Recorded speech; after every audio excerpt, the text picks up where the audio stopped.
Welcome to the Lost Sci-Fi Story channel. If you're ready, let's begin today's story. Arathan Crossing had a smell that Cale Riordan could identify in his sleep, and occasionally did, because 19 years in humanitarian deployment had a way of colonizing your dreams with the sensory residue of crisis. Recycled air. Nutrition packs stored too close to ventilation shafts. And underneath those familiar top notes, the harder-to-name scent of 40,000 displaced people holding themselves together through sheer exhaustion, and the fragile bureaucratic promise that someone, eventually, would find the right form and stamp it correctly. He'd been breathing variations of this exact atmosphere across 36 worlds and twice as many neutral stations. He no longer noticed it. Whether that was professionalism or personal erosion, he'd stopped investigating. The station had been designated a neutral processing hub 6 months ago, which in practice meant that the corridor outside Processing Bay 3 had become a semi-permanent settlement of cots, and that the administrative AI had reorganized the queuing system 4 times in 2 weeks in increasingly optimistic attempts to reduce wait times, each reorganization producing a new and imaginative variety of confusion. Yesterday's reorganization had rooted all Dovhari families, species averaging 2.5 meters in shoulder width, through the corridor that also contained the medical scanning equipment. The medical scanning equipment was now offline. Cale had spent 40 minutes this morning explaining this to a technician who seemed personally betrayed by the existence of the Dovhari. He was standing at the coordinator's table along the eastern wall of the main hall, working through the morning stack of error-flagged files, when his coffee, a term he used generously, because the substance in his cup had clearly been briefed on coffee conceptually, without being given the opportunity to meet any, made a sound that suggested the recycler unit was once again developing opinions about its workload. He tapped the side of the cup. It stopped. He did not look up from the file he was reading, which concerned a biometric registration discrepancy affecting a Sothing family of 7, whose translucent physiology had convinced the scanning system, repeatedly, that it was looking at 7 partially assembled individuals rather than 7 complete ones. The scanner had filed a welfare concern. Cale was composing the response. He had written, "The individuals in question are entirely assembled, biologically and legally, and require no intervention beyond a manual registration override," when he became aware of being watched. Not the ambient, unfocused observation of a crowd tracking authority figures out of habit, which was the baseline sensation of any processing center and which he filtered automatically. This was directed, still, the particular quality of attention that has a specific target and no intention of releasing it. He looked up. She was standing near the entrance to Bay 4, approximately 30 meters away, and she was completely motionless in a hall where nothing else was motionless. His brain ran the initial assessment before conscious thought caught up. Bipedal, 2 arms, height within the human range, proportions broadly human. And then the details arrived, and the initial categorization politely excused itself. Her skin held a shifting iridescence beneath its pale surface, the way deep water changes color under moving light. Her hair, deep blue-silver, moved in a slow, private drift that had nothing to do with the station's air circulation, as though it existed in a slightly different atmosphere than the rest of the room. Along her jaw and down her neck, following the architecture of her bone structure, there were markings, not applied but structural, part of the skin itself, cycling through rapid, irregular patterns that his cross-species communication training placed somewhere in the physiological vocabulary of acute emotional overload. She was looking at him the way people sometimes looked at things they had been told no longer existed. He set his datapad down. She began walking toward him, and the tears started before she was close enough for conversation. Not performed grief, not the controlled release of someone making a point, but the helpless overflow of emotion that had simply bypassed every available filter and was happening to her face without her consent or cooperation. She pressed a hand to her mouth, 4 fingers, he noted, joints more numerous than a human hand, and kept walking, kept closing the distance, while the markings along her jaw shifted from their rapid distress cycling into something slower, something that pulsed in long waves of pale gold. At 10 meters, he was certain he had never seen this person before in his life. At 5 meters, he was equally certain that she was absolutely certain she had. She stopped in front of him, drew one breath that shook considerably on both ends, and said, in trade language carrying an accent he had never encountered, "Your name is Cale Riordan." She said it the way a person states a fact they have been carrying a very long time.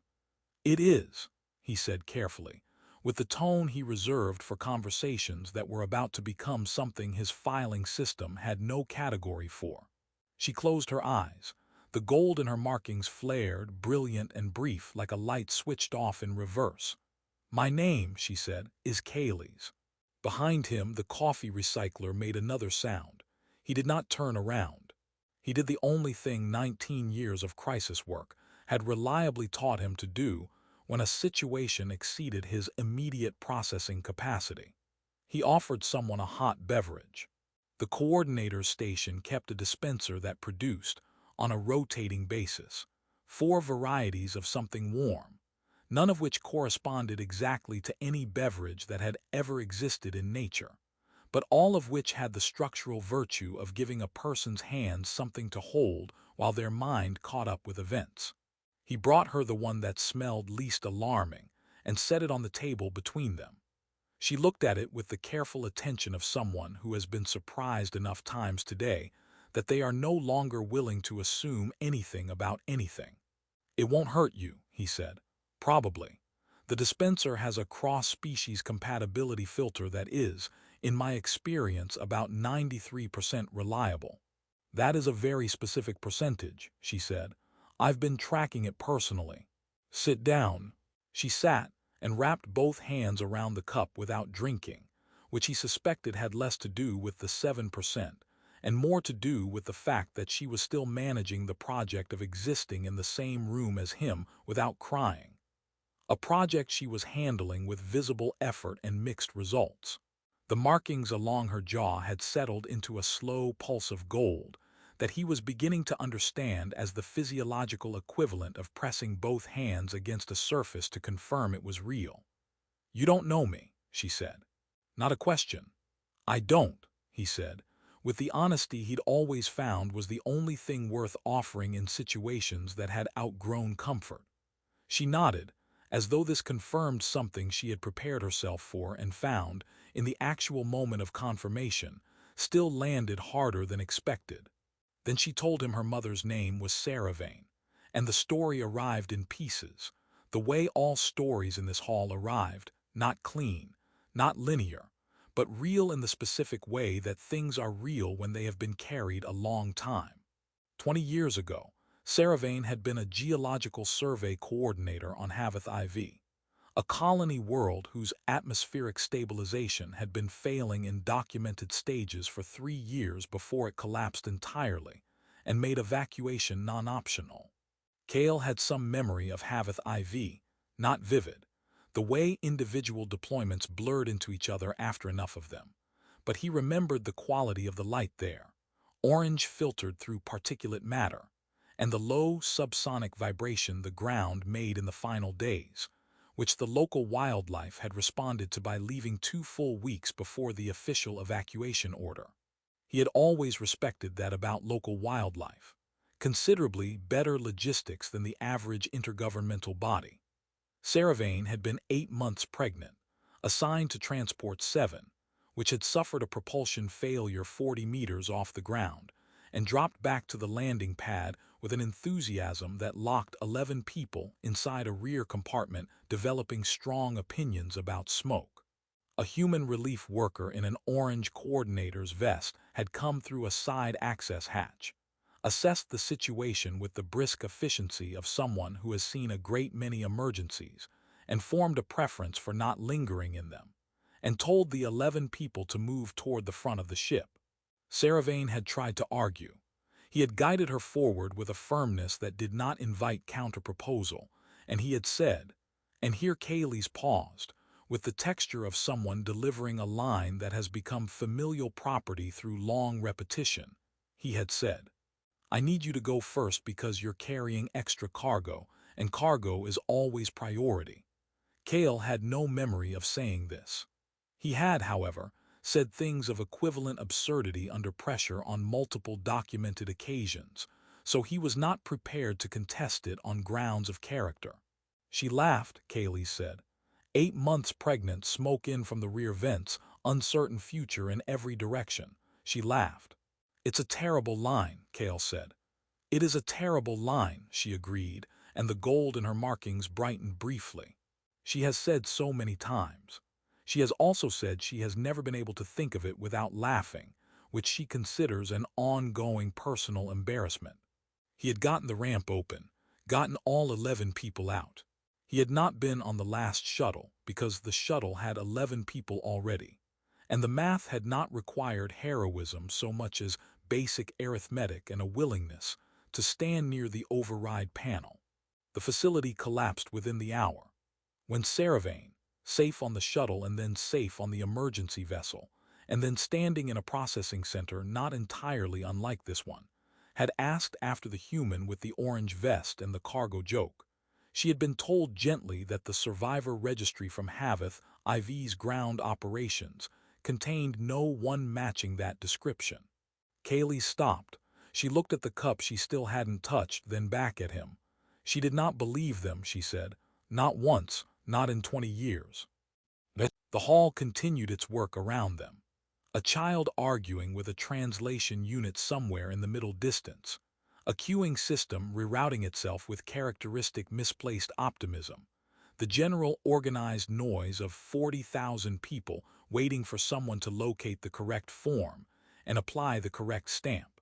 Cale sat with what she'd said and let it move through him the way cold does, finding its way inward through layers. She kept looking, he said. She built a career around it, Kaylee said. And then she sent me. Cale had a particular relationship with silence. Not the absence of sound on Arathan Crossing. The absence of sound was a theoretical condition that the station had not yet achieved and showed no ambition toward, but the internal kind, the space between receiving information and knowing what to do with it. He had learned, across 19 years of work that regularly delivered information for which no immediate response was adequate, to simply sit inside that silence without filling it prematurely. Most people found this quality in him either reassuring or deeply unsettling, with very little middle ground. He had been told his face, during these intervals, resembled a man who had stepped outside to check the weather, and discovered the weather was an entirely different philosophical problem than he'd anticipated. He was making that face now. Kaylee's, to her credit, did not try to interrupt the silence. She had finally attempted the beverage, approached it with the cautious methodology of someone conducting a field experiment with unclear stakes, and had arrived at an expression that suggested the 7% was not, in this case, the relevant variable.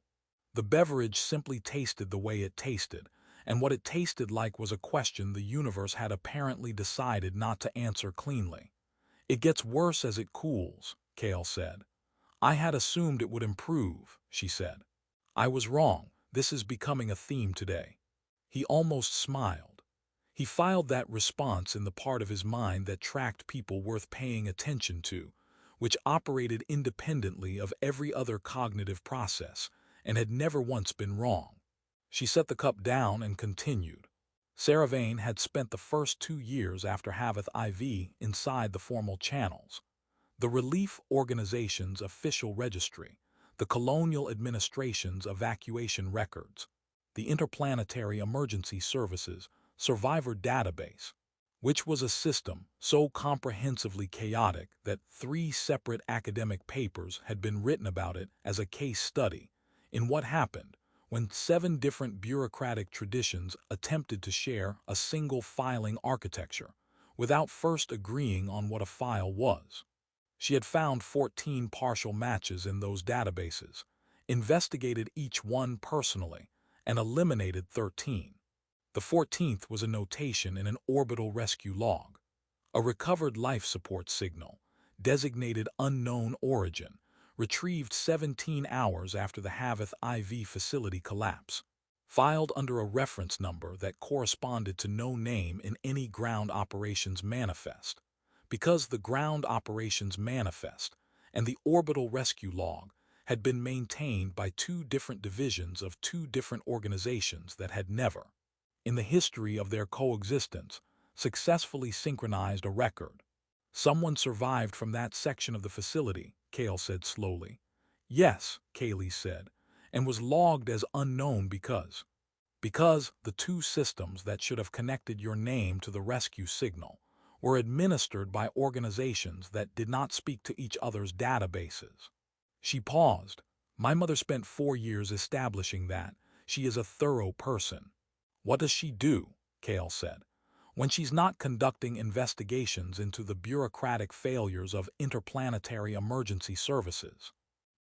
She is a geologist. So in her professional life, she untangles the history of planetary formations across millions of years, and in her personal life, she untangles the administrative record-keeping of intergovernmental organizations.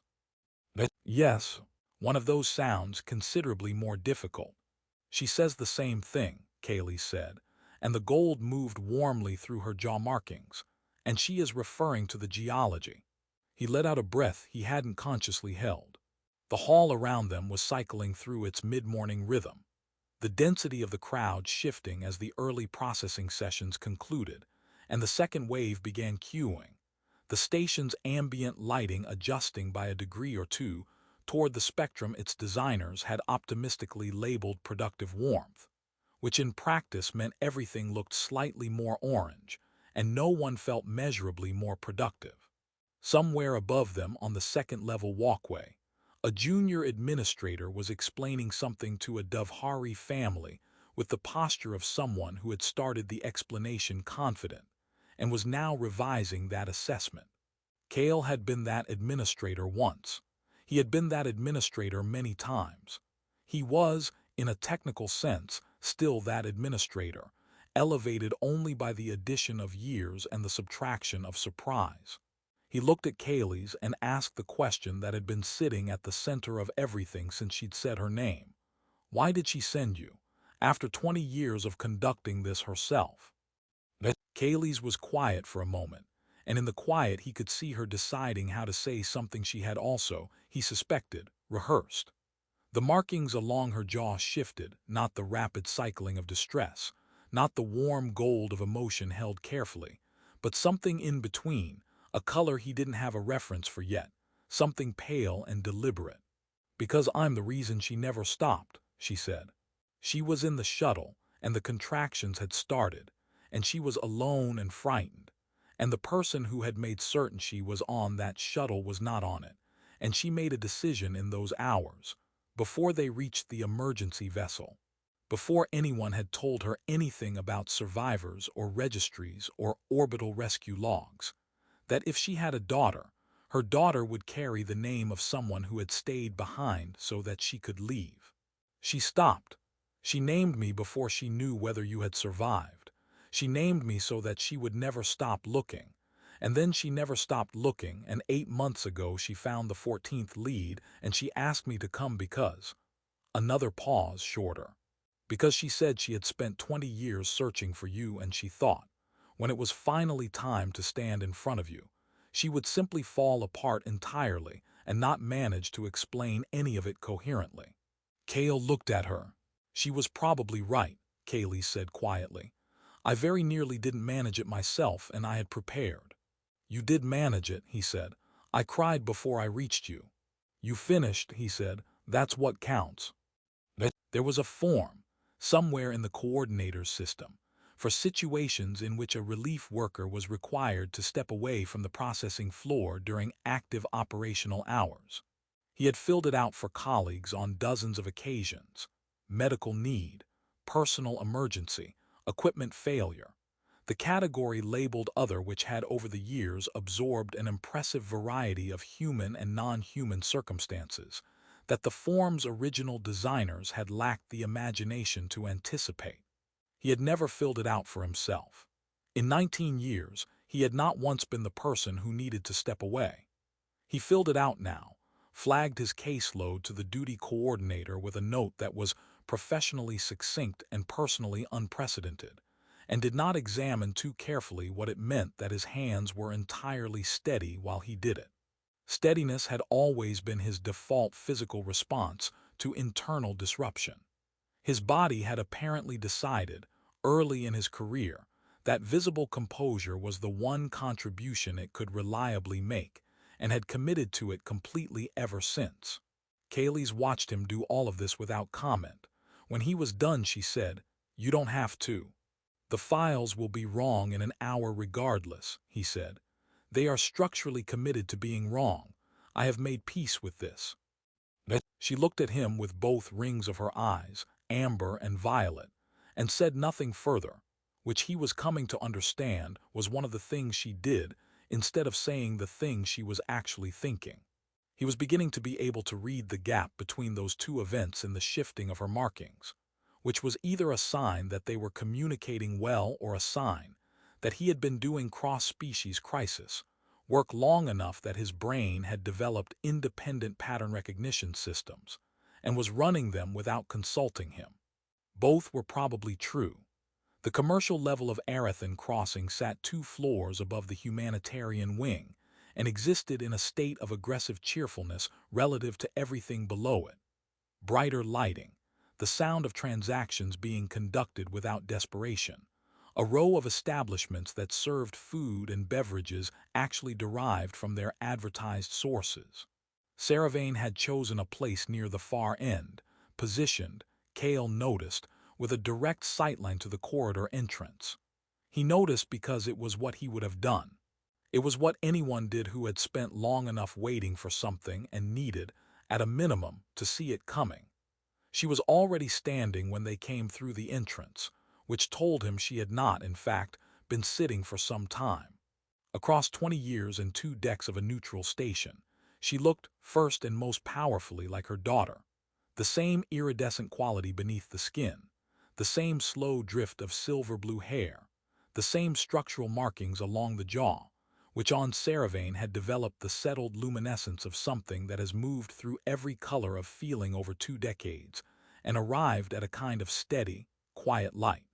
She was looking at him with an expression that would have been, for any species, immediately legible. The face of someone who has held a question for so long that the arrival of the answer feels less like resolution than like the sudden, vertiginous removal of a weight they'd forgotten they were carrying. He crossed the distance. She didn't move. He understood that she couldn't quite, and so he closed the remaining space himself and said, in the simplest words available, "I didn't know. I want you to know that I didn't know. If I had known, I would have found a very efficient way to file a notification confirming you were alive," Saravane said, and her voice was lower than her daughter's, rougher at the edges in the way voices become when they have survived long use. "Because from what Kaylee's tells me, that is the kind of person you are." "I would have," he said. "I would have filled out the form the same day." "I believe you," she said, and then she laughed, and the laugh broke in the middle and became something else briefly before she pulled it back, and the markings along her jaw ran through every color he'd seen on Kaylee's in the last 2 hours in rapid succession, the whole emotional vocabulary of the past 20 years moving through her face in the span of seconds. He did not look away from any of it. He stood in front of it the way he had always stood in front of the things that needed witnessing, because that was what the work had always asked of him. Not to fix everything, which was never possible, but to stay present for the parts that mattered and to not look away. They sat. Kaylee's took the chair beside her mother and said nothing, which was, Cale now understood, not silence but a kind of space she was making deliberately. The station's ambient noise moved around them, commerce, transit announcements in 4 languages, the distant hum of life support infrastructure doing its patient, invisible work. Saravane asked him questions. She had a list, not literally, or perhaps literally. He wouldn't have been surprised. 17 hours in a sealed life support node, the rescue signal, the orbital team who'd found him, why his name hadn't appeared on the survivor registry she'd been given. He answered each one. She listened the way geologists listen. He thought, tracking strata, looking for where things had shifted, and why, building the complete picture one confirmed layer at a time. When he had finished, she was quiet for a moment, and then she said, "I owe 3 separate researchers a very significant professional debt. They spent a combined 9 years helping me establish that the orbital log notation and the ground manifest gap were the same person." "I'll write them a letter," Kale said, "if that's useful." "They would probably frame it," Kaylee said dryly from beside her mother. "I am," Kale said, "a reasonably good correspondent when the situation warrants." He looked at Saravane, and then at Kaylee's, and then at the name he'd apparently been carrying for 20 years without knowing it, sitting across from him in 2 generations of the same face. And he felt something he did not have an efficient word for, not guilt, because he had done what was in front of him, and that had always been the right answer, and not quite grief, because everyone at the table was alive. Which was the preferred outcome?